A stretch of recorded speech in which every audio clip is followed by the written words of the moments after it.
5, we'll call this River Edge Board of Education meeting to order. Can I have roll call, please? Ms. Brown? Here. Ms. Crespo? Here. Ms. Delisandro? Here. Mr. Frias? Mr. Cohen? Here. Mr. Sim? And Mr. Langley? Here. Can I get a motion to move into closed session? Second. That was loud. Roll call, please. Ms. Brown? Here. Ms. Crespo? Yes. Ms. Delisandro? Yes. Mr. Frias? Mr. Cohen? Yes. Mr. Sim? And Mr. Langley? Yes. All right.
7:34, I will reconvene this meeting. Let's do roll call number 2, please.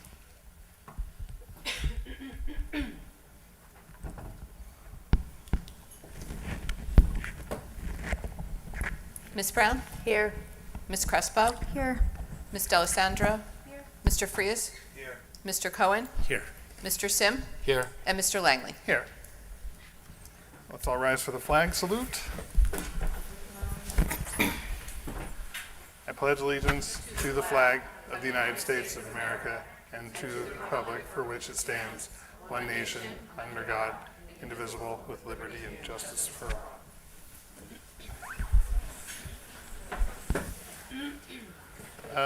Mrs. Brown, would you read the mission statement, please?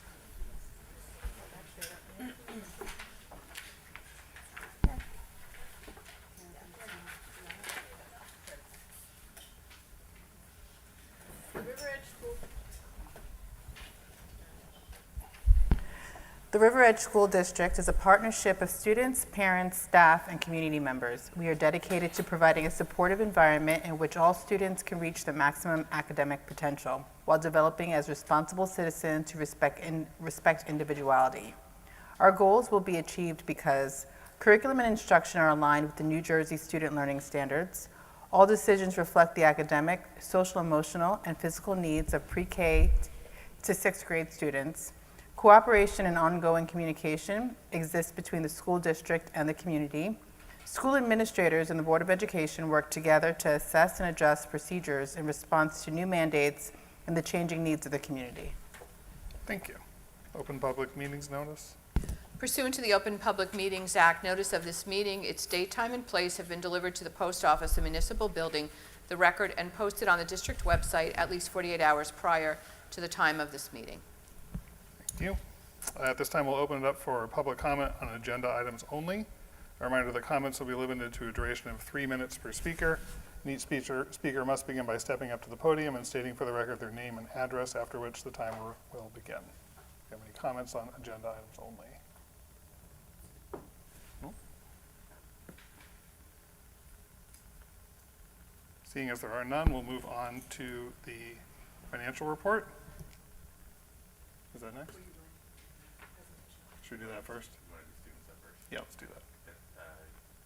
What's that called?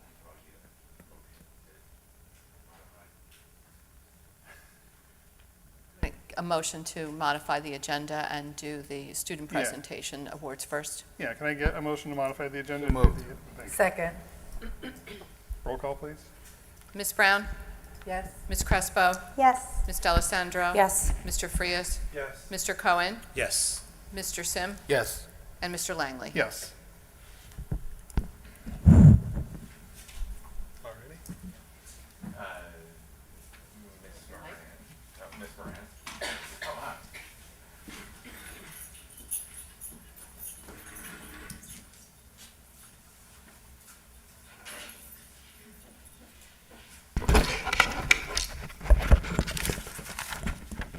Good evening. I'm excited to be here tonight to announce the winners from the 4th and 5th grade classes who participated in the Junior Women's Club of the River Edge Tri-Community Spelling Bee.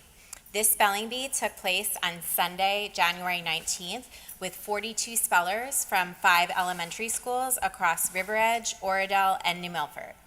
We are incredibly proud of all of the River Edge spellers who took part in the spelling bee. Standing in front of a crowd and spelling words takes both courage and determination. Congratulations to each student who represented their 4th or 5th grade class from Cherry Hill or Roosevelt School. I will begin with the class winners for Roosevelt School. Some of the winners were not able to join us tonight, but I would like to acknowledge their achievement. When I call your name, please come up to receive your certificate. Ada Gunhan,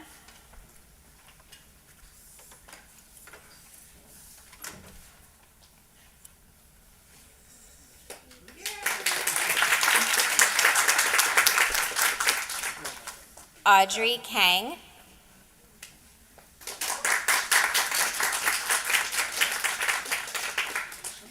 Ayansh Manzdumdar,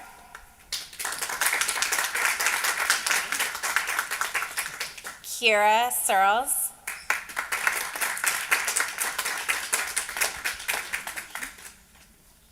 I'm not sure if these students are here. Loa Jian, Violet Kim, Nolan Ogden.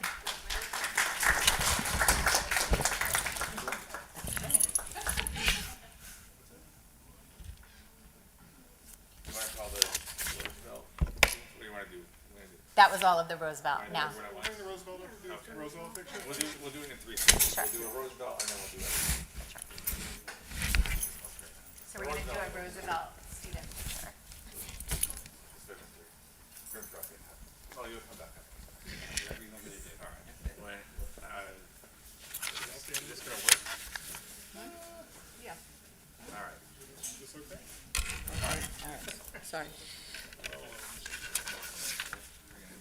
Right. Nice. All right, everyone got it. All right, nice. Thank you, everybody. We'll play you back in a second.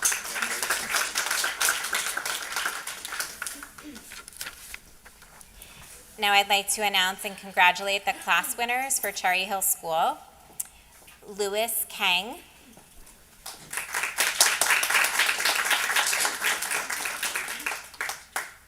Jaden Ma.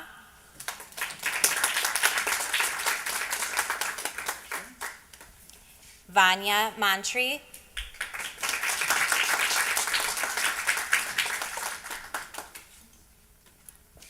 Shrujan Panser.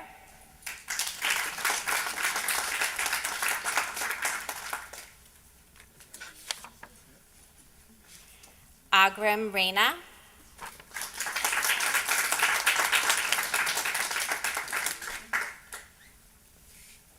Mari Yu.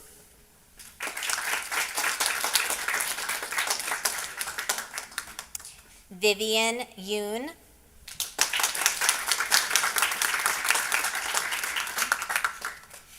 Matthew Zhang. And I'm not sure if these students are here, but I'd still like to congratulate them. Noah Hugh, Swathi Manchu, Grace Nam.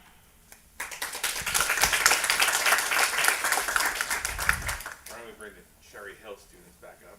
Take a picture. Let's do the Cherry Hill picture, and then we'll bring everybody back up. Oh, you want to do the one? One more. Well, we'll do that when everyone's here. Okay. Yeah.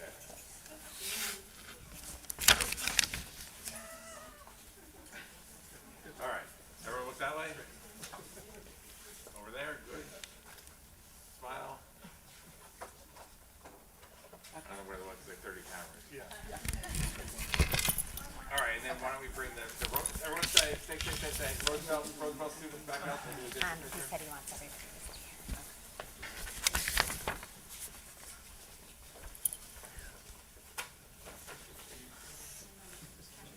Sorry, you can come in. I'll move to one side.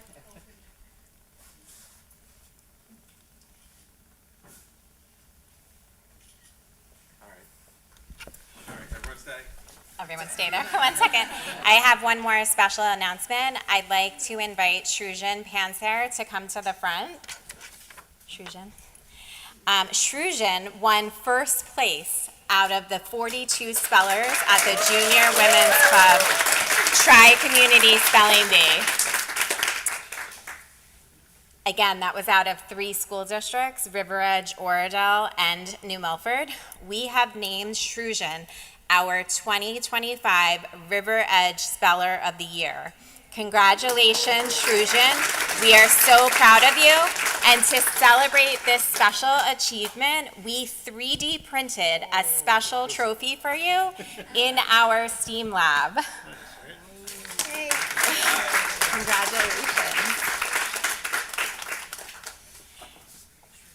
Congratulations to all. We look forward to participating in this local spelling bee again next year. In addition, this summer, we will also be registering as a school district to participate in the Scripps National Spelling Bee for the 25-26 school year. So I encourage all students to keep practicing your spelling, and we'll see what happens next year. Maybe we'll have a National Spelling Bee of the Year winner.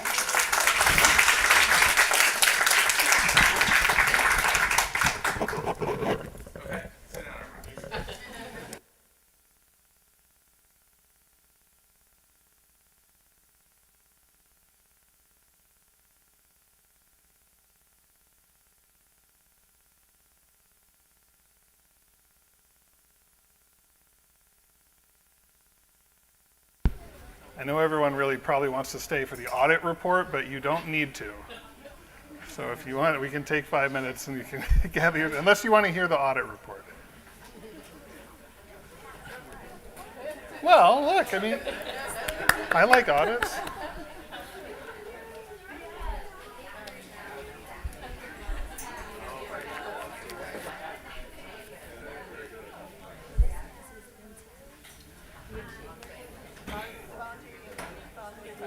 He's still probably, but I'm covering one of their crew.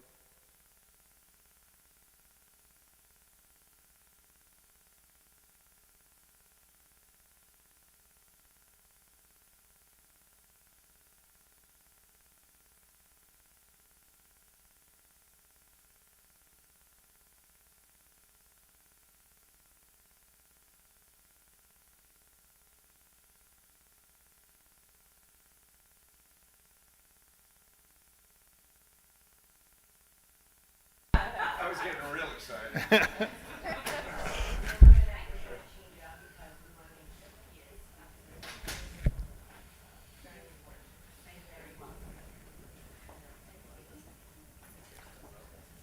Yeah, no, that's fine. I guess it's not really called the audit, it's the CAFR, correct? Is that the appropriate? ACFR. ACFR?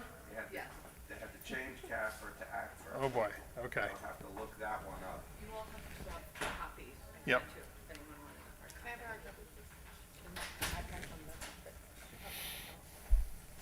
Oh, it's in number 5. Oh, is this going to be up on the screen, or is there? No. Oh, okay. Got it, okay. That's, It's on the district website, it's on the state website, so. okay, let's go, yeah.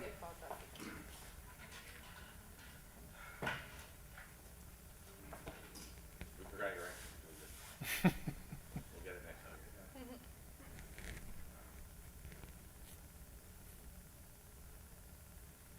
Tell my wife a woman has touched me.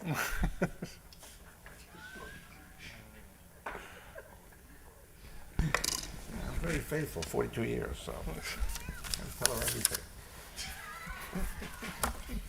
Good evening, everyone. Gary Higgins from PCAF O'Connor Davies. I think I've been your auditor 40 years. So back to Janet Broderson. If anybody remembers that name, maybe nobody here does, but it's been a long road. I'm here to present your audit for June 30th, 24.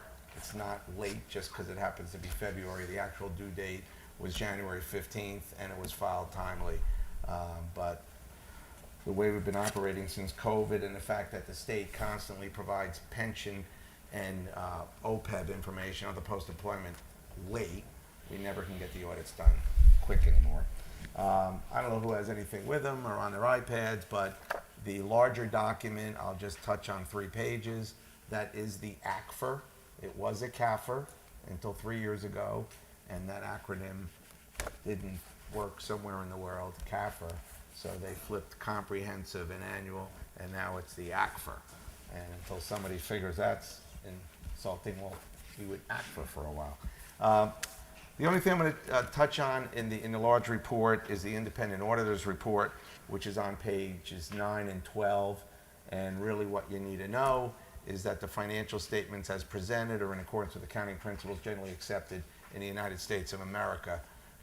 So that's an unmodified opinion, and it's basically the best opinion you can get as a governmental entity. And basically you follow, I know how to spell GASB, all right, and that stands for the Governmental Accounting Standards Board, so I hope I passed the spelling bee with GASB. The more important items that are really laid out, the thin little report is the Auditor's Management Report. This is a special report that's promulgated just by New Jersey. The ACFR is nationally renowned. I'll just cover something that has to be done every year, and you basically perform most of it when you do this June resolution and direct your surplus. If you recall, you set a certain amount aside, you put some in the capital reserve. But going back to a Senate bill was 1701, and it goes back a lot of years now, basically limited your surplus that you can hold as unassigned to 2% of your expenditures. During COVID, it was raised to 4% because nobody knew what we were going to need for contingency basis, but now it's sunshined back to 2%. So on page 11, in the AMR, if you're following along, we start with a number of 26,215,640. That's the total expenditures on the C1 exhibit, as we call it. Last year, for some ROD grants, you transferred in 1,831,200 from your capital reserve into the capital projects fund as your local share. So that's considered an expenditure, and it's added to that number. From there, up in the 26 million, we have to what we call put an on-behalf revenue and an expenditure in the numbers, and the $5,287,009 represents what the state paid for your TPAF, pension, and Social Security. So that number now comes out of the number, and we get a base number of 22,759,831. That's where we apply the 2% to. And then in addition to that, you'll see you have the 455,197. You can add to that 498,396. And if you just flip to page 12, that number is detailed down the bottom. And basically what the state law says, you can add any state aid that you received in excess of what the budget amount was. So you budgeted 130,000 for extraordinary aid. So the amount in excess, 489,751, you add onto the 2%, and then you budgeted 0 for additional non-public transportation aid, and that was 8,645. So those two numbers get added to the 2%, so you can retain 953,593. The key thing to know is that 498,396 you can appropriate anywhere in your budget, anytime during the subsequent year, which happens to be this year. So if you needed that, Tonight on the agenda. oh, That was okay. a good segue. Good, thank you. And you don't need commissioner approval or county executive superintendent approval for those amounts, all right, because they've been previously awarded. So that's kind of like bonus points when you have that. So the calculation says now we have to work towards that number. Your total fund balances at year end are $7,017,190. At year end, you had certain purchase orders that had been issued, but the goods or services had not been received to the tune of $97,482. So that money gets segregated. In last year's closeout of June 30th, 23, you set forth $500,000 as excess surplus to use in the current budget. So that money's set aside. And then you have other reserves that are on the page 13 that make up this $4,966,115, and it's your capital reserve of $4,449,691, the maintenance reserve of $331,478, and then unemployment, which is really payroll deductions that have accumulated over the years, that if you have insurance or unemployment claims, you can charge against that. So you take that number out, and now you get to a net number of $1,453,593. You compare it up above, and you end up with $500,000. But you directed all this in the June resolution already. But this is the way it all falls out at the bottom. So now, when you turn the page, you have the excess surplus of $500,000 at June 30th, 24. You will be including that in your upcoming 25-26 budget. So we're like covering like 3 or 4 years here, back and forth. But many districts have a similar policy to yours, that you're kind of like, you know the number you want for the future budget for tax relief, and then everything else is backed in and mostly pushed into the capital reserve. And that's what you've basically done again. So, the district's, in good financial health from that standpoint. One thing to keep in mind, unlike the municipality, you don't have the ability to find capital money. They can pass a capital ordinance, they have an introduction, they have a public hearing, and they pass it and they buy a fire truck. You don't have that ability. So having capital reserve funds is a good thing. Otherwise, you're going to have to seek voter approval, and you know how that goes. You can't determine the outcome until it's over. So that's where we're at. Does anybody have any questions on surplus or how we got to where we got? All right, and then the final page, well, not really the final, page 14, summarizes all the various compliance areas, and I'm pleased to report that we don't have any recommendations, which means your finance office and your SBA did a wonderful job. So one little other side report is the region report. They're required to have a separate little report. And I don't know who has that open, but probably the best place to go would be, if you have it, page 10, which is a statement of operations. And basically it shows you had revenues of approximately 17 million and expenditures were 16.7 and change. So the operating net income was approximately 240,000, and then your district, like most districts, generated, in this case, almost $50,000 of interest income last year, which will probably be declining now. So your net position increased $289,591.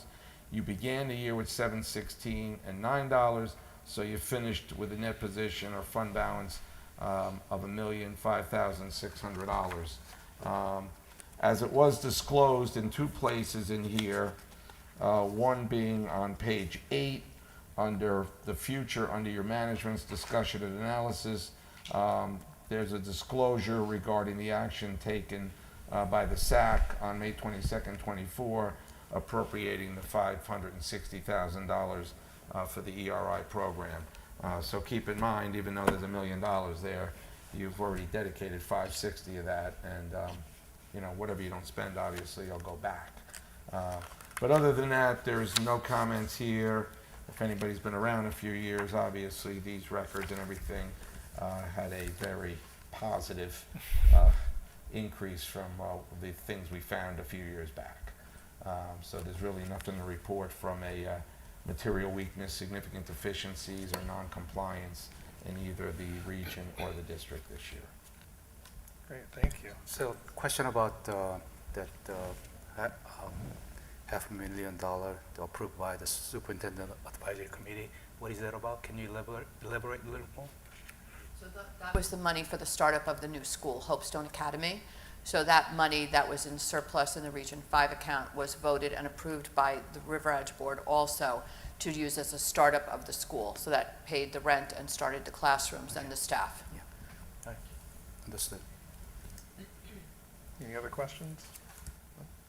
Thank you very much. Okay, all right, well, thanks again for allowing us to do your audit, and hopefully we'll be here soon again.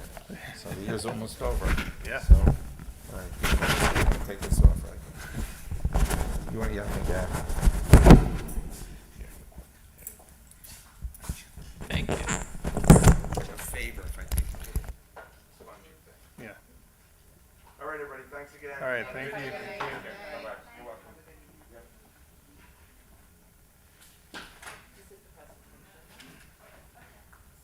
All righty, CS review training. Yeah, we should probably scoot over, right? We'll just, yeah.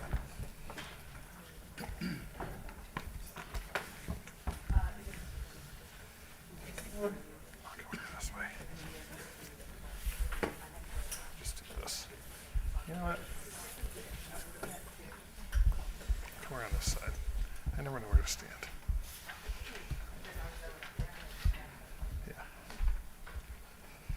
I'll hide back here.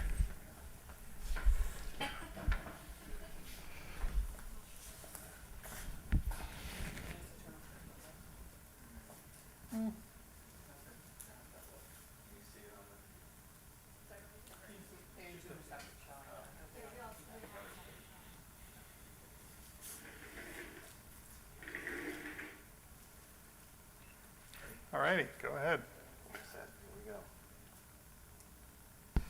So good evening. For those of you who don't know me, my name's Matt Lee. I'm the Bergen County Field Services Representative for NJSBA. Little bit of background on me. I was a board member myself for 20 years, and I've been in this job for about 9 years now, covering Bergen County. Here to talk to you tonight about the superintendent evaluation process. But the first thing I'd like to know is how many of you have used our tool before? 1, 2, 3. Okay. All right. It just helps to know what I can kind of take for granted and what I have to kind of spend some time on. So, starting out, of course, the idea with the evaluation is, of course, this is your opportunity to fulfill your oversight obligations in the district and your appraisal obligation for the superintendent.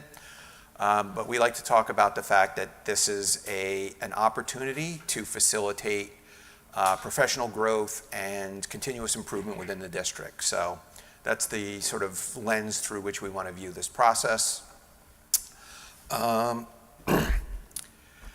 The sort of foundation for why we do this is really embedded in statute and code in New Jersey. Starting on the left side of the slide, we talk about the fact that statute requires this be done at least once a year, that it needs to be in writing. The board and the superintendent need to meet to discuss findings. And that's an important piece because there are some times when boards will allow, or at least try to allow, the board officers or the personnel committee to exercise this on their behalf. It's really meant for the entire board to take part in this. Evaluation based on goals and objectives, so that would be the goals, the district goals that you set for the year, and other responsibilities and other criteria. We'll talk about how that manifests itself in the tool in a bit. The code part of this states that this needs to be done by July 1. That's important, of course, because if you're working against that deadline, you're going to want to plan for the stages that have to happen leading up to that, and that can take meeting planning and issuing rice notices and things like that. So we'll talk about developing a schedule as we go forward. The bottom part there on the right side, the summary conference meeting needs to include a majority of the total board membership to be compliant with code here. Quick note on conflicts. So if anybody has a relative employed in the district, they are ineligible to take part in any part of this process. In addition to the statutory obligation, this is a significant component of the CUSAC evaluation process as well. One of the 5 areas that CUSAC monitors is called governance, and that is the role that you as a board perform in the district. And part of the indicators for that is what you see on the slide there. Number 2, A, that you have a policy and a contract to annually evaluate the superintendent. 7 points are attached to that piece. And the section B there completes the evaluation by July 1. 6 points attached to that piece. If you lose those 13 points on the governance piece, you're already well on your way to losing the 20 points that might require some kind of remediation by the board. So you do want to pay attention to that aspect of it as well. The evidence of your training, which is a requirement in A, is having completed Governance 1. So if CUSAC comes in is looking for that, your Governance 1 completion is evidence there. The July 1 evidence that you complied with that piece of code is a dated and signed copy of the evaluation. Generally, the ECS, Executive County Superintendent, is going to look at the signature page and the date for the evidence on that piece and or the meeting minutes to show that you had that meeting with the superintendent.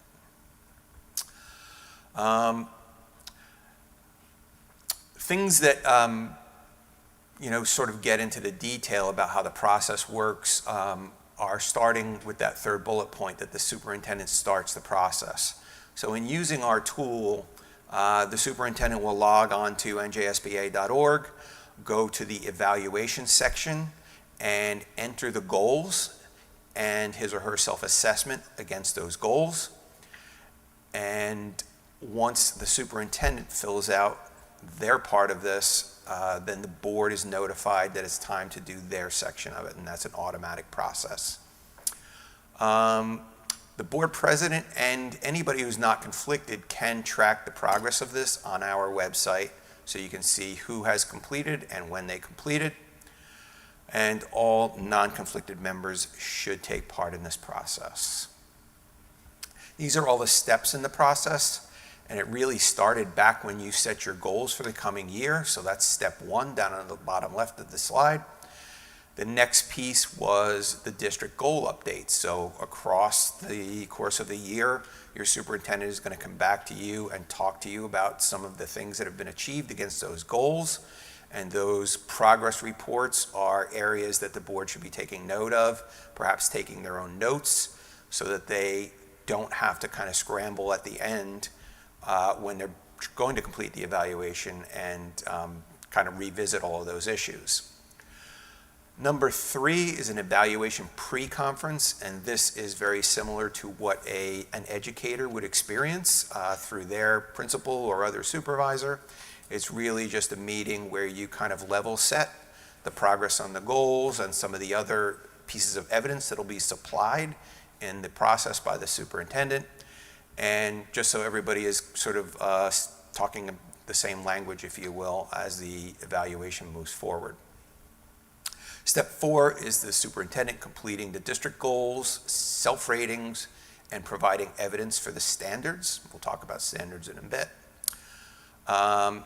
Board members then on step 5 complete their own individual CSA evaluation. And after that is compiled, the board meets to review the compilation, which is everyone's individual contributions to the process. Those individual contributions are not the evaluation. The evaluation is what comes out of step number 6, where you decide on what majority opinion looks like for the evaluation. Step 7 is the meeting with the superintendent to discuss that. We'll talk more about that as we go forward. And the last piece, of course, by July 1, signing the annual and dating the annual performance report. Some of the things that we do to help out in this process, we've opened up the evaluation tool already for superintendents, and some have logged in and started to add evidence to that. I think it's helpful to have a lot of time prior to having to meet with the board to build that evidence, if you will, in the tool. We have a sample evaluation calendar, which is helpful. It outlines all of the steps and helps you plan it against your own meeting calendar so that you can make sure that everybody can take part in each stage. And once again, allowing you to track on the website. This is what the sample evaluation calendar looks like. Again, I think individual board members are well served to bump this up against their own meeting calendar. There are times probably where you can accomplish this in conjunction with your other meetings. So do take a look at that and figure out what's best for your board in terms of board member availability for this. Our tool, it's important to note, is built by NJSBA, which is the association that represents school board members in the state. But it was done so in partnership with NJASA, which is the Association of School Administrators. The reason that's important to note, of course, is that we did this in a cooperative fashion so that it served the needs of both our members and the members of the NJASA. So we're doing everything we can to make this a fair and effective evaluation tool for both sides. The tool has 2 sections. I referenced them before, the district goals section and then the leadership standards section, and that is based on professional standards for educational leaders. We'll talk about what those look like as we move forward. So with the 3 sections of the evaluation tool, we have the beginning part, which is the online tool where the superintendent puts in his pieces and the board actually goes in and ranks, or rates, I should say, the superintendent's performance against the goals and standards. The next piece is a compilation report, and that's where everyone's responses are aggregated. It's an anonymous document. In other words, you don't know who made whichever comments. And that becomes a single document that becomes the basis for your discussion when you meet without the superintendent to arrive at consensus opinion. And the last piece is the annual performance report template. We'll talk a little bit more about that. That is the final document. It's a little bit different than the online piece, though, and we'll talk about why as we go forward. Couple of things that's important at this point when we start to talk about the online evaluation tool. If you don't know your login to njsba.org, I would suggest settling that now. Try to log in. If you have to reset. You don't want to be doing this on June 30, right? Also, I know Luann's been around for a long time. You know the census very well. The key piece in the census is that your board president is designated in the census because the board president has certain permissions in this process that need to be matched up against their standing on the census. So those are two key parts to start with. Okay. Last bullet point on this page is important. The superintendent essentially, after entering his or her information, will hit a complete button. The complete button then starts a 48-hour period, which is kind of like a whoops period, right? So transparent to board members at that point, the superintendent can go back in and correct anything, maybe add some extra evidence, whatever. That's a running clock, by the way, so if you do happen to go in there, it doesn't stop the clock, 48 hours straight. And then at that point, once the 48 hours conclude, each board member will get an email, system generated, that tells you it's time for you to go in and do your part of the evaluation. I'm going to stop real quick and ask any questions. Is this all making sense so far? Awesome. Okay.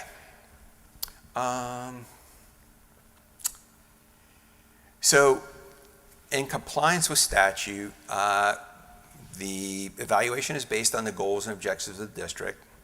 Conference needs to include the progress of the superintendent in achieving those goals. Yeah, okay. Enough said about that. All right. It's probably not a mystery why the goals are important, right? They're the way that the board has expressed its desires for the district to the administration. And of course, that is only, it's an obvious reason why we want to evaluate the superintendent against those goals. And it's a way in that cycle that you see on the right side of the slide to again, facilitate that continuous improvement dynamic that you're hoping for in the district. This is what the goals evaluation portion of the tool looks like. There'll be a description of the goals supplied by the superintendent. The superintendent does a self-rating, which you see on the right side of that top graphic.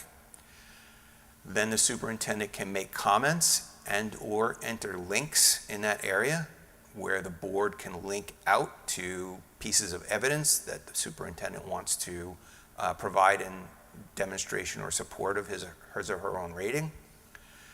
And then on the evaluation standards side, the superintendent will again make a self-rating and also supply some evidence to demonstrate proficiency in those standards.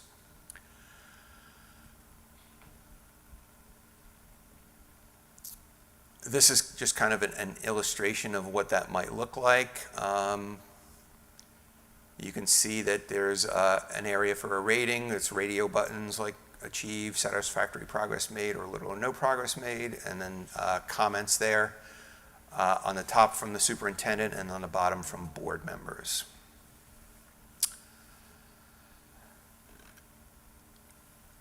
We try to encourage boards to set goals that are demonstrable through data, and we like to recommend to boards that data be the basis of the performance review as well, so that there's an objective way to judge progress in certain areas that are the designated goals for the year.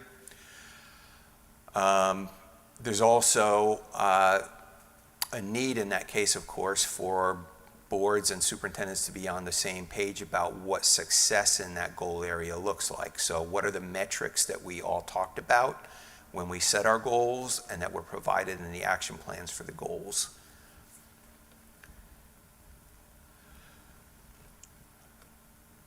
The second portion, as we talked about a little bit earlier, is the standards portion. You can see that there are 6 of them shown on the left side of the slide.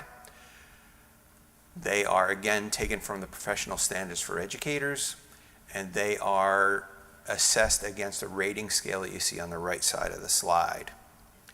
It's a little bit more complicated than that, and that's what it really looks like. So if you look at this example, standard 1 is mission, vision, and core values. We do have the rating scale right at the top there. But if you look at the right side of that portion of the chart next to exemplary, you'll see that there's some verbiage there that talks about what exemplary looks like. So we've defined what that standard looks like. And that changes for each one of the standards. So exemplary means something different in standard 1 over standard 4. So you should pay attention to the wording in those areas. We also recommend some resources that can be considered for evidence in those areas. Is an area for the superintendent, once again, to provide links. And then underneath each of the standards are a set of indicators. Those indicators are sort of the pieces of the puzzle, if you will, in that standard. So what are the things that need to be demonstrated in order to show proficiency in that area? There are like between 4 and 7 indicators for each of the standards, depending on the standard. So you'll notice next to each of the indicators, there's also a rating scale and an opportunity for you to rate each one of those indicators separately. But there's also at the very bottom an overall rating for that standard.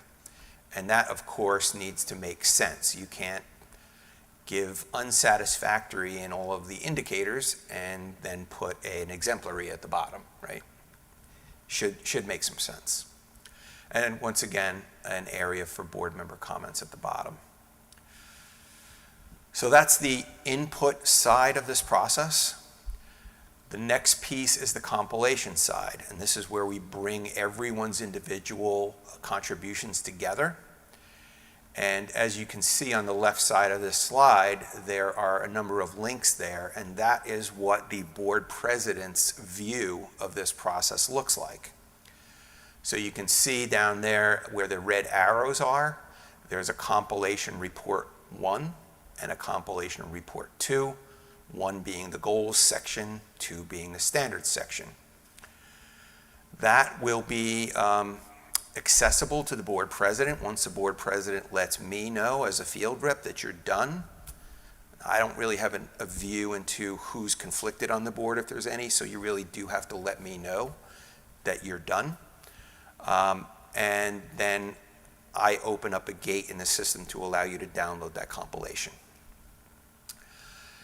The last arrow on this page is the Superintendent Annual Performance Report, which is a Word template, right? So that's a downloadable template for you to work in. The reason we don't have that as part of our system is that is a confidential personnel document, right?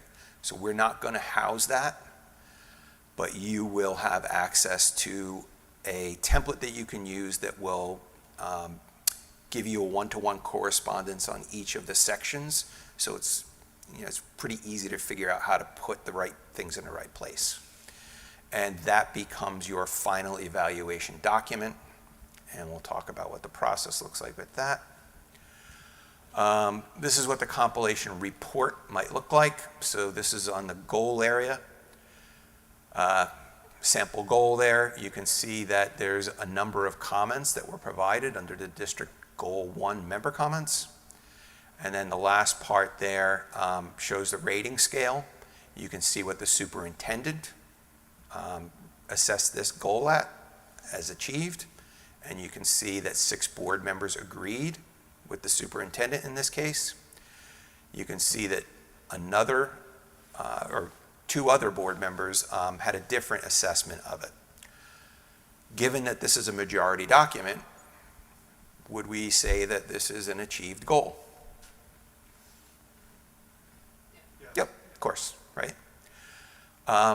Does that mean that the other two board members who didn't agree with that, their opinion isn't counted or heard? No, it doesn't, but you can only reflect what the majority of the board says here, because the superintendent does not report to individual board members, but to the body.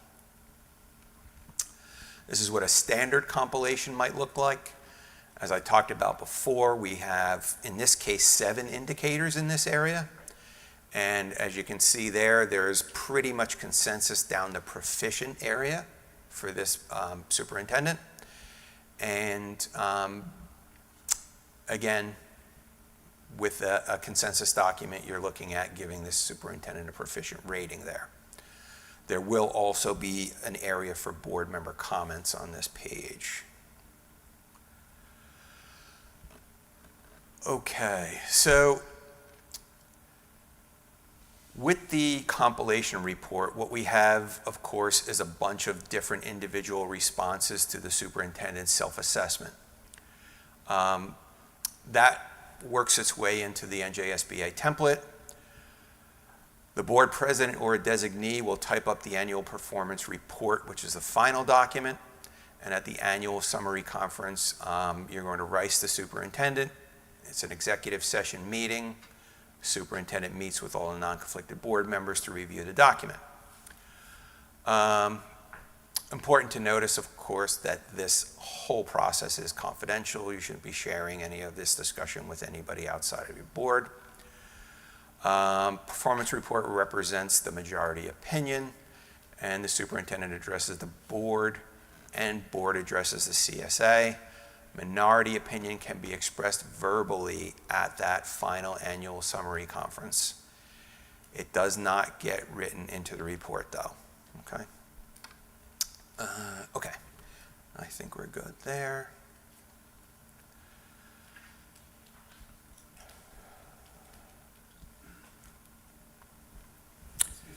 Yes, sir. Sure. Conflicted is when a board member has relatives living in the community, correct? No. Working in the district.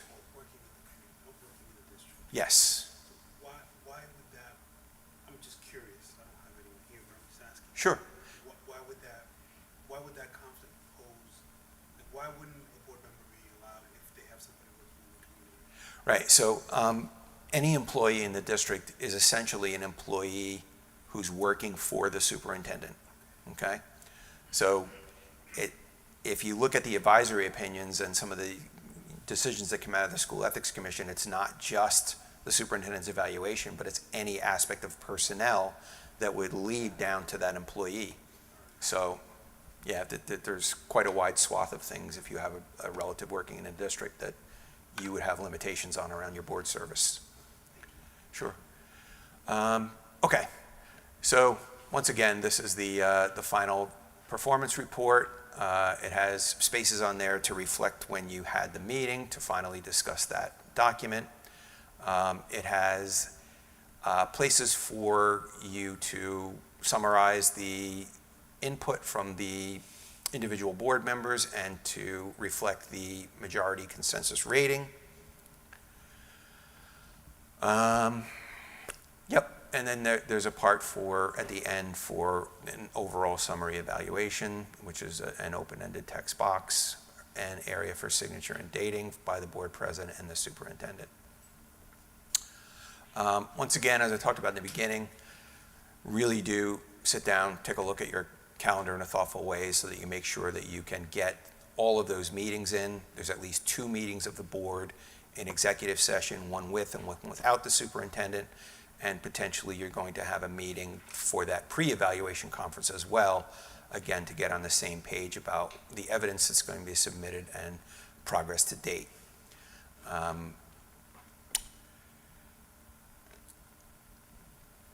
When you, as a board president, get the compilation document, that's something that gets shared with the board prior to you having your summary conference so that everybody can come there ready to have an effective discussion about it.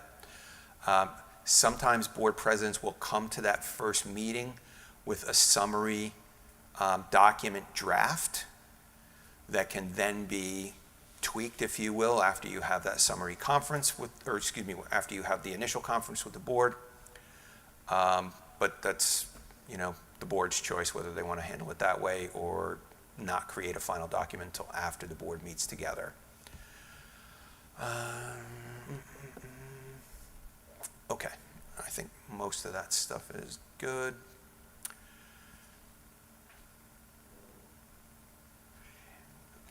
Just want to focus on the last two pieces on this page. One, the all non-conflicted board members must be present. Again, as I mentioned before, sometimes it's thought of that can just be board officers or board personnel committee or something of that nature. It really should be the entire board so that they all have voice in this process. And that final evaluation conference that you have with the superintendent is the opportunity for someone who may not agree with the consensus of the board to express why they thought, the rating might have been different or may have something to add to what the majority opinion was. Again, just a opportunity for verbal discussion as opposed to writing it into the document.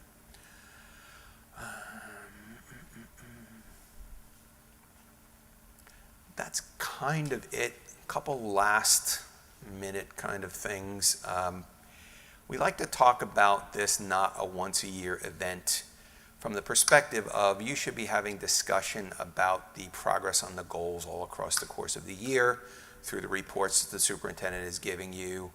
It doesn't really pay anybody to leave this all to just evaluation season. It should be a consistent topic of conversation throughout the course of the year. On the top on the right side there, review performance over a full year.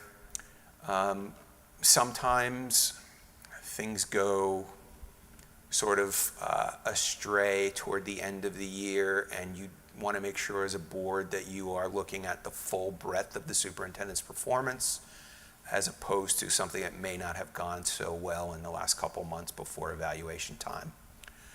Develop a system to retain evidence.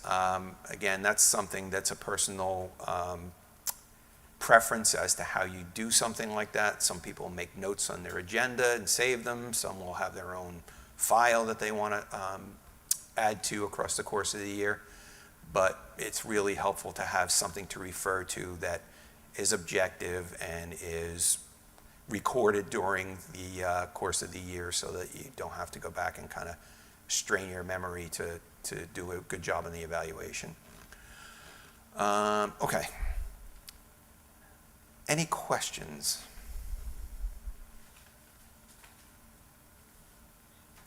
Dr. Bernice, anything from you? No, thank you. Very thorough. Okay. Very process well. Yeah, you, anybody on the board is welcome to reach out if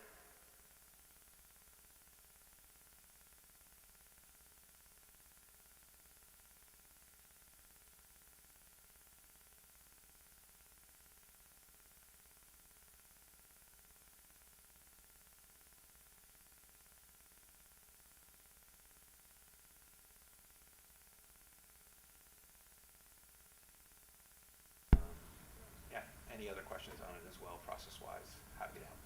Great, thank you very much. Thank you. Thank you. Thanks very much. Thank you.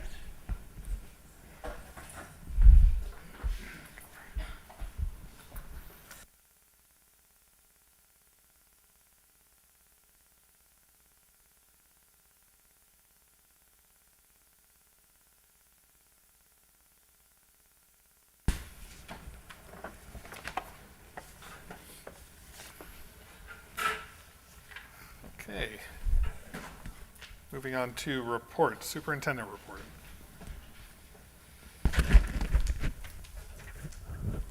Good evening, everyone. Great to have the students out tonight. Good showing. Only a couple of folks couldn't make it, so we'll get them the certificates in the next two or 3 days. I do have to give the student safety data system report for last year. This is broken up into 2 reporting periods and then a total for the balance, well, for the entire school year. This is about incidents of violence, incidents of vandalism, substance abuse, weapons, confirmed HIV, alleged HIVs, and then other incidents leading to removal. So whenever we have to suspend a student out of school, that's what that would be. Last year, the Cherry Hill School reported 3 alleged HIV incidents and 1 incident of violence, making the incident total for violence 1 and 3 HIVs for the year. And the Roosevelt School had, that was in reporting period 1, and the Roosevelt School and Cherry Hill School in reporting period 2 had 0. So the total for the year was Roosevelt 1 incident of violence, and Cherry Hill School 3 incidents of HIV alleged. You already know that we've had more HIVs this year than we did last year. That total is already up. We also have more incidents leading to removal, and that is based partially on the fact that, and I'll go over this again in a second, the Hopestone Academy is technically an extension, an annex of the Cherry Hill School. So those data are grouped into the Cherry Hill data for this year. So when I give the report for the first half of the year, there's going to be more digits on there than there was last year. But I'll cover that more when we report that. There is some discussion amongst us if we should have a separate school number for Hopestone, so that it doesn't skew the Cherry Hill data. To get things running, we set it up this way, but perhaps in the near future, we may want to change that, and I'll go over more of those changes in a second. Any questions on last year's incidents, Okay, that concludes that section of the report, not the entire superintendent's report, sorry. The next bullet on here is the change that Cherry still had us to service pre-K to age 12 students. Again, that has nothing to do with what's happening here at the Cherry Hill School at this address. It has everything to do with the ability for Hopestone Academy to begin to accept a greater swath of students. So we've applied, actually you're going to be, we're going to apply for that permission from the Executive County Superintendent. Just as an update, the Hopestone Academy program now has 10 students in the program, and the financial break-even point for Hopestone, we believe, is 11, and Lisa Bernardo is well on their way to exceeding that by September. So the Hopestone Academy should be sustaining itself financially by the beginning of next school year, and possibly even by the end of this school year. And that goes to the $560,000 that was already discussed, Mr. Stin. That was the place for students that were home to go to school, those behavioral students. correct. So the more students we could bring into Hopestone, the better off they are, especially if they're at home right now. We can get them into a school. So there's lots of potential there, and I applaud Lisa Bernardo's vision and the Region 5 Superintendent's Council, and then ultimately you folks for approving this plan. It is making a difference for many students. I'm over there I'm over there at least once a month, and so is Luann for our meetings, but it's turned out to be a little bit more every so often, and I have committed to getting there more often than the once a month. Okay. Comments on agenda items. In administration, fire emergency drills have been completed up until January. You'll notice on the agenda that bus drills were completed in October, and we did approve those in October, probably November, but there's very specific reporting requirements on that. So I asked the principals to update that chart that you see on the agenda, and we'll approve the chart, even though they were done. We've already approved these drills in a different chart. This chart now has the required reporting information, so we'll do that moving forward. They used an antiquated chart that they used to use, and it no longer has the ask. Calendar for academic year 25-26 is on the agenda. There is something specific I want to address. There are holiday observances that are not reflected on this calendar, period. And I want to recognize that. The NJDOE keeps a list of religious holidays permitting pupil absences from school. There are 167 approved holidays on that chart. So understand that we can't give a day off for every one of those 167 days. We would never be here, right? We couldn't get through a school year. So there is both in our policy, in state code, in our policy, and in the student information system, a mechanism so that when, and I've listed them here in the report, you can read along, when a parent tells us that they are observing one of these holidays, it has to be in writing, but if they write it, it could be on a back of a Dunkin' Donuts receipt on their way into dropping their student off in the morning. If it's in writing to the principal, today we are observing whichever one of the 167 holidays they choose to observe. The principal can take that. We do mark the student as not being here because they're not physically here, so that's only. However, in the SIS, it's a religious observance, and that religious observance will not count up against any reported document, whether it's the report card or any kind of transcript. If they take all 167 holidays and we get a note for each and every single one of them, or at least a list of notes, they can technically not be here for 167 days and have 0 absences. So I just want, I want the community to know that, because one of the first meetings I took here was a group of parents who wanted certain things recognized on the calendar. And we do recognize the Lunar New Year in this case as a date on which it's a recognized holiday, and on those dates that we're not supposed to give homework on those days that are circled on the calendar. But keep in mind, even though there's 3 dates circled on our calendar, there's 165 other dates that can be observed and officially not counted as an absence. So I don't know how well socialized that was in the letter that's going to go out probably by Friday, saying, hey, here's the calendar for everyone. I'm going to affix a letter to the front page to that and say, and by the way, this is a way that we can honor your culture and however you want to go ahead and observe that. If it's on this list of 160, please feel free to inform us formally, either, and I'll accept an email in writing that your child is not going to be in school on that particular day for this reason, specifically for this reason. We will mark it as a religious holiday, and that is an exempt absence. The SIS already has this because, of course, Genesis is statewide, and your River Edge current policy already has this, and of course, state law has this. So I just want to articulate that to the community when the letter does go out, probably on Friday.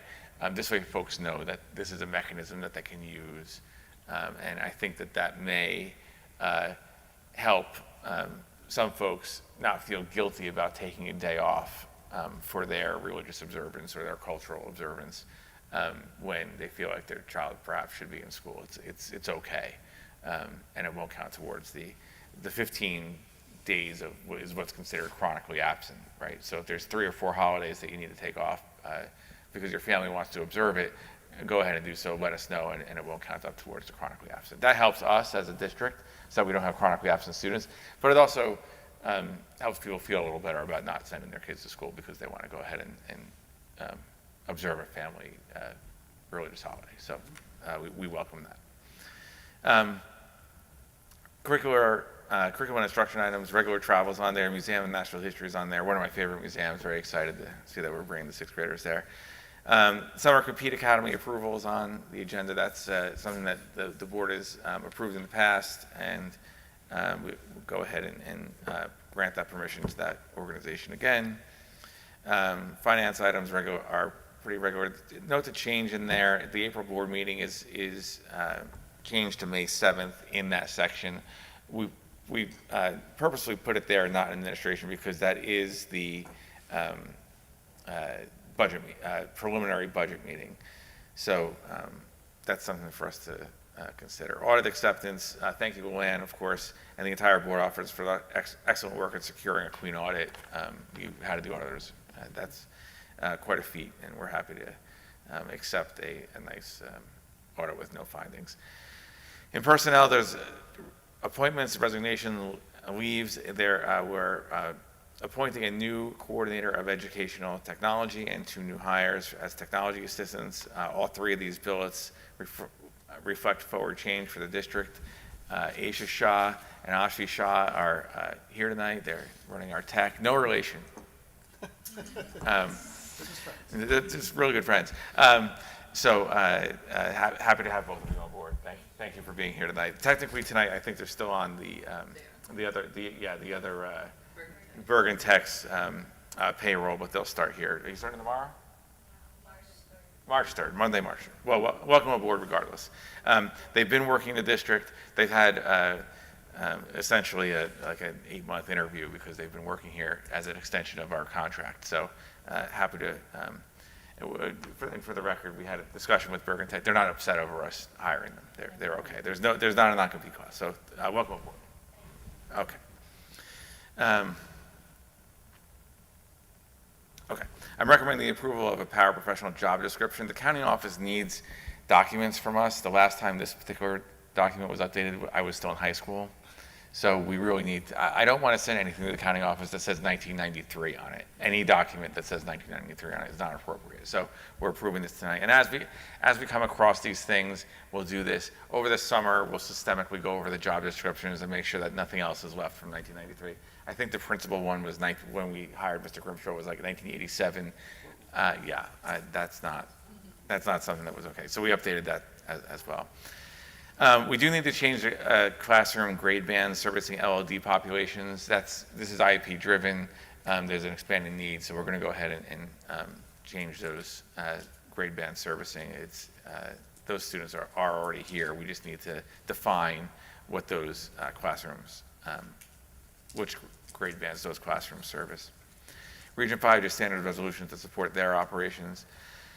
In policy items, Mr. Langley carefully assigned each committee a chunk of the policy guide, and we'll go ahead and go through that in our committee meetings. And the goal is to complete this work for the end of June. Strauss Esme does take some time to digest all of that, and then we'll hopefully have a new policy manual by August 2025 to approve for operations in the next academic year. I did receive closing items. I did receive an inquiry about the Cherry Hill School gym floor. This was refinished in December, and the coating is flaking away pretty rapidly. There's entire swaths of the floor that now has that initial coating that has flaked off and is not there anymore. The contractor was here this afternoon. They'll be on site for 3 p.m. Friday afternoon. This Friday afternoon, very responsive, and again on Saturday to correct the problems. With a completely different coating product. There might be some kind of strange coating phobic thing going on between the two surfaces. So they're going to try something else. The owner did note that in his 40 years of doing this work, he's never seen this type of erosion before. It's very completely aberrant, and there's no real way to predict it, I guess. We don't know if it was a bad batch of product or if something would happen with the application and the environment, unknown. So they're just going to strip this down, try something different. So that'll happen over the weekend, and we should be up and running. It might smell a little bit, but we can vent that over the course of Sunday. Strategic planning continues with our next final community meeting on March 20th right here in the project room. Meeting notes and presentations, including the summer results from the community survey, is available. We have this one click. Go to riveredgeschools.org. It's right up in the one-stop shopping, right up in the upper right-hand corner, strategic planning. That'll open up the page, and I'm being as quick as I can to upload things as they come in. So that the last document was up within 48 hours from the last meeting. So you can go ahead and peruse those documents. If you're, you could probably start to see the strategic plan begin to take shape at this point. We'll have, we had the goals meeting the last time. That input will be uploaded before the next meeting, where we'll also talk about what those goals look like and how we're going to go ahead and implement them. The actual operational piece of that is pretty much administrative in nature, and Dr. Murphy will come back and work with the administration and a small team of folks to go ahead and look at what the activities look like. The community, though, really sets the goals. So thank you for everyone for participating in that. We had 490 respondents. That's kind of remarkable considering the student population. So I was very impressed. And the next regular meeting of the Board of Ed is Wednesday, March 12th, and that'll be the preliminary budget review. Okay, that concludes my report. Great, thanks. Any questions from board members? No? All righty, Board Secretary report. Thank you. Thank you to those board members who have completed their personal financial disclosure statements. If you haven't completed it, please do so as soon as possible. It is a CUSAC requirement, and we do lose points if they're not completed. I wanted to say thank you to Mr. Higgins from PKF for coming out to the meeting this evening to review the audit. I would especially like to thank my office staff, Dawn Macaquano, Cindy Riley, and Doreen Luca, and the Region 5 staff. It is not an easy feat to get a clean audit. It takes a lot of work, and it's done throughout the year without letting POs or requisitions slip by that don't have the proper documentation. So I am very thankful to all the staff for helping accomplish that. On the agenda tonight is the semi-approval. It's item E5. That's to approve a waiver for semi. If you have 40 or less Medicaid eligible special education students, you can participate. River Edge has 23. So that's part of the budget process. That's a waiver that we apply for and is granted each year. H5 is the vote on approving the presented audit as of June 30th, and that is uploaded to a repository, so that's why it's done as a separate resolution that you accept the audit as stands. H6 is to vote on something that we talked about with Mr. Higgins, appropriating funds that were received over the budgeted amount. We're going to use that for technology purchases that was pulled out of the budget this year, and also for some purchase professional services and training. As he was stating, that amount could be put into capital reserve, or you could allocate it during the school year. So we're going to allocate it at this point because these were items that were pulled from the budget for this fiscal year. H7 is to the approval of the contract with Bergen County Technical Schools for higher level technology services. They support us in many ways, and I believe that's all of the items. Thank you. Any questions from board members? No?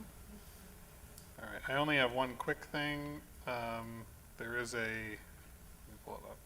There's a Welcome Ramadan event this Friday in the River Edge Library. We got an email, the board was invited to go. I'm going to go if I can, but just a reminder, if anybody wants to go to that, you can. It's between 3:30 and 5:30 if I didn't say that. And we'll go to committees. We'll start with finance and facilities. Sorry. We met Monday, February 10th at 7 p.m. In attendance, Dr. Bernice, Luann Napolitano, Miguel Frias, Eric Langley, and myself. We discussed boilers, the summer project, and the abatement schedule, and potential changes to that actual schedule. We did discuss the Compete Academy, which Dr. Bernice mentioned, Bergen County Tech contract, which was just mentioned as well, and Mr. Higgins was here to discuss and review the audit. There was the discussion of the use of possible healthcare adjustments, which is in the bank cap. It was also discussed. There's some capital projects that were discussed, which are the univentilator and control systems. More to come on that. We're going to discuss that in more detail. Potential ESIP project that's being explored for next year, which is redoing all the lighting in the building, which is essentially cost neutral. We discussed reviewing policies. There was a discussion of tuition rates. Tuition rates are based on the actual cost. 25-26 budget review and potential increases due to salaries and healthcare. Next meeting is March 10th. Some future topics, aftercare RFP, discussion of a field use agreement, batting cages, and the policy review. Our April meeting is going to take place on April 21st due to April break. Any questions? Sorry, I'm losing my voice apparently all of a sudden. Any questions? Okay, thank you.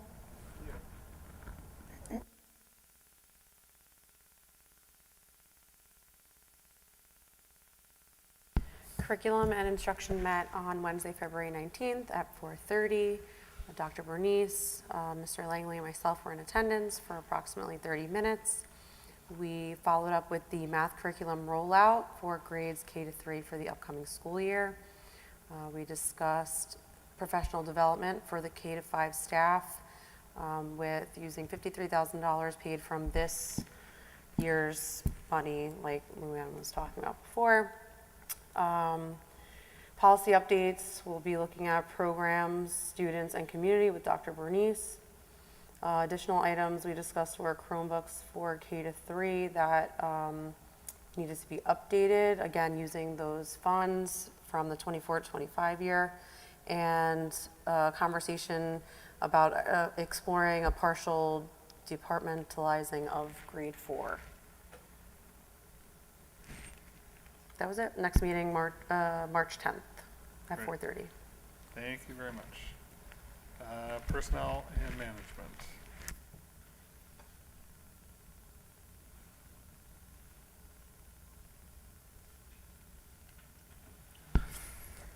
Personnel and Management Committee met on February 19th, 5:30 p.m. Virtual. It was about 65 minutes. Mr. Cohen, Mr. Langley, Dr. Bernice, Mr. Napolitano, and myself attended.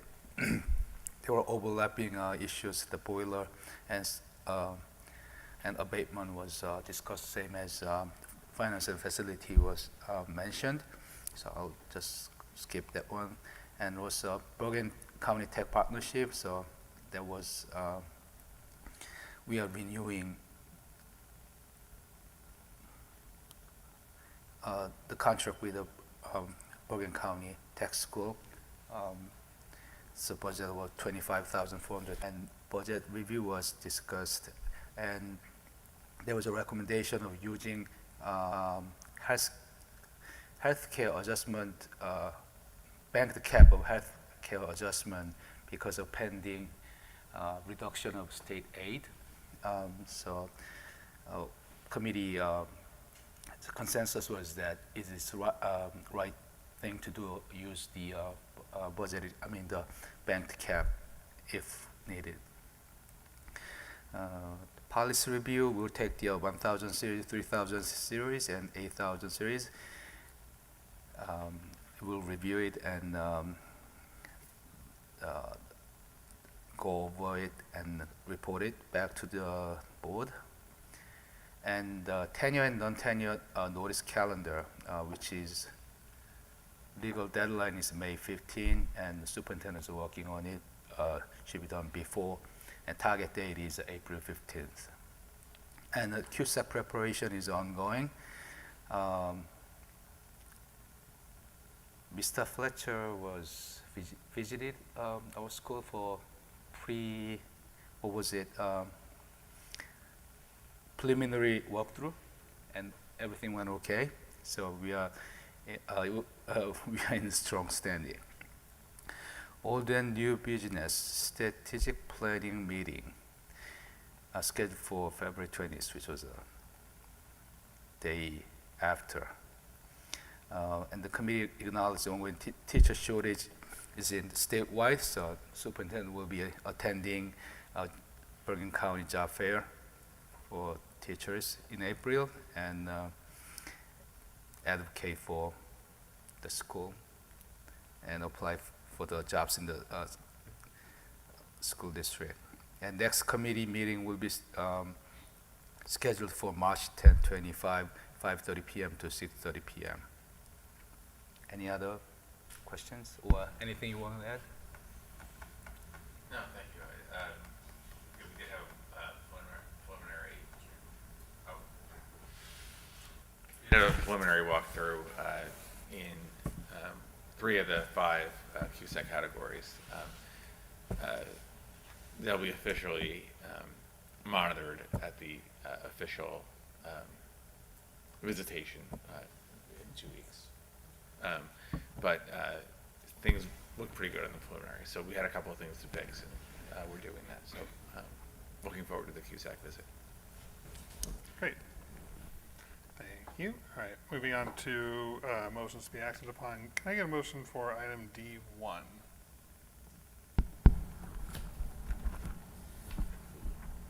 Move to approve E1 as stated. Second.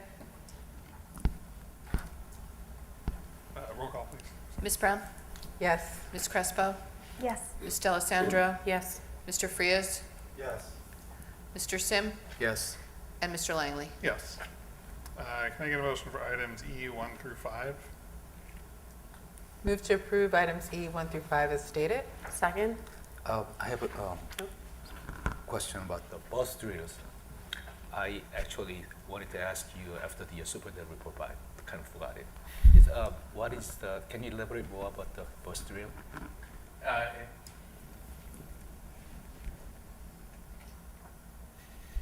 Every student in the state needs to go through a bus drill twice a year. It's basically an evacuation drill. So we put all the students on the bus, we go over the safety features on the bus, and then show them how to get off the bus. Even in though an emergency. children's not on the bus at all? Sorry? I mean, Regional you don't, It's a parked bus, right? It's just parked. Yeah, they open the They security just, in the back. Right. Yeah, it's- the doors the open bus in is the back. parked, it doesn't move. yeah. They get on the bus, they go, the person doing the training goes through all the safety features, and then we show them how to get off. And we have, I think Maywood supplies the bus for us. Yeah, so they send the bus. okay. Okay. Any other discussion? Roll call, please. Ms. Brown? Yes. Ms. Crespo? Can I abstain from 2? From E2? Yes. Yes, Okay. So yes for everything except for abstaining for E2. we can do that, right? Ms. Delisandro? Yes. Mr. Frias? Yes. Mr. Sim? Yes. And Mr. Langley? Yes. Can I have a motion for F 1 through 2? Move to approve item F1 and 2 as stated. Second. Discussion? Roll call, please. Ms. Brown? Yes. Ms. Crespo? Yes. Ms. Delisandro? Yes. Mr. Frias? Yes. Mr. Sim? Yes. And Mr. Langley? Yes. Can I have a motion for G1? Motion to approve G1. Second? Discussion? Roll call, please. Ms. Brown? Yes. Ms. Crespo? Yes. Ms. Delisandro? Yes. Mr. Frias? Yes. Mr. Sim? Yes. And Mr. Langley? Yes. Can I have a motion for items H 1 through 8? Move to approve items H1 through 8 as stated. Second. Any discussion?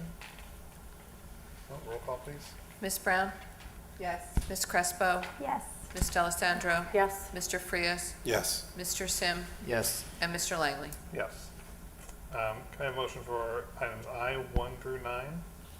Move to approve items I 1 through 9 as stated. Second. Discussion? Roll call, please. Ms. Brown? Yes. Ms. Crespo? Yes. Ms. Delisandro? Yes. Mr. Frias? Yes. Mr. Sim? Yes. And Mr. Langley? Yes. Can I have a motion for J1? So moved. Second. Discussion? Roll call, please. Ms. Brown? Yes. Ms. Crespo? Yes. Ms. Delisandro? Yes. Mr. Frias? Yes. Mr. Sim? Yes. And Mr. Langley? Yes. Can I have a motion for items K1 through 12? K1 through 12. Yep. Move to approve items K1 through 12 as stated. Second. Discussion? Roll call, please. Ms. Brown? Yes. Ms. Crespo? Yes. Ms. Delisandro? Yes. Mr. Frias? Yes. Mr. Sim? Yes. And Mr. Langley? Yes. Does anyone have any old or new business they wish to bring up? All right, moving on to public comments on non-agenda items. This public comment time is for non-agenda items only. Comments will be limited to a duration of 3 minutes per speaker. Each speaker must begin by stepping out to the podium and stating for the record their name and address, after which the timer will begin. I don't see anybody. So can I have a motion to adjourn the meeting? Motion to adjourn. Second? Roll call, please. Ms. Brown? Yes. Ms. Crespo? Yes. Ms. Delisandro? Yes. Mr. Frias? Yes. Mr. Sim? Yes. And Mr. Langley? Yes. All right, thanks, everybody. Mr. Sim, if you're not going to participate, I'm not going to participate.